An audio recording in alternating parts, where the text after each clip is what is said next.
ತಾಲೂಕಿನ 3ನೇ ಸಾಹಿತ್ಯ ಸಮ್ಮೇಳನದ ಸರ್ವಾಧ್ಯಕ್ಷರಾಗಿರುವಂಥ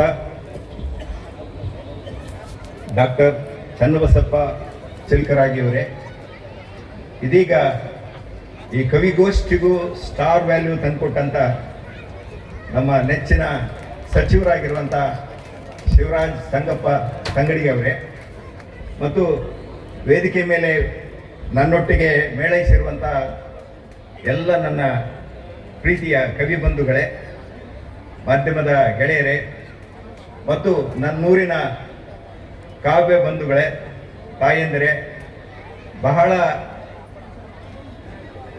ಮಧ್ಯಾಹ್ನದ ಸಪ್ಪೆಯ 2 ಗೋಷ್ಠಿಗಳನ್ನು ನೋಡಿ ನಾನು ನಿರಾಶೆಯಾಗಿದ್ದೆ. ನಾನು ನಿನ್ನೆಯೇ ಹೂವಿನ ಹಡಗಲಿಂದ ಇಲ್ಲಿಗೆ ಬಂದಿದ್ದೆ.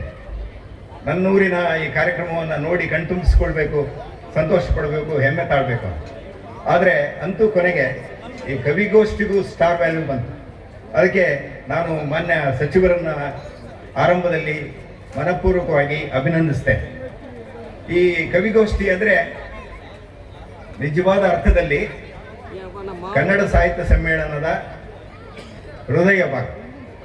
ಯಾಕೆ ಹೃದಯ ಭಾಗ ಅಂದರೆ, ಕಾವ್ಯ ಯಾವಾಗ ಉದಯಿಸ್ತದೆ ಅಲ್ಲಿ ಸಾಹಿತ್ಯ ಬೆಳೀತದೆ, ಸಾಹಿತಿಗಳು ಹುಟ್ಟುತ್ತಾರೆ, ಶ್ರೋತೃಗಳು ಬರ್ತಾರೆ, ಓದುಗರು ಬರ್ತಾರೆ. ಆದ್ದರಿಂದ ಕಾವ್ಯ ಅಥವಾ ಕವಿತೆ ನಿಜವಾದ ಅರ್ಥದಲ್ಲಿ ಸಾಹಿತ್ಯದ ಹೃದಯ.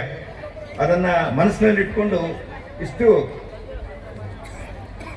ಬಹಳ ಸೊಗಸಾಗಿರುವಂಥ ಈ ಗೋಷ್ಠಿಯನ್ನು ಏರ್ಪಾಡು ಮಾಡಿರುವಂಥದ್ದಕ್ಕೆ ನಾನು ಕನ್ನಡ ಸಾಹಿತ್ಯ ಪರಿಷತ್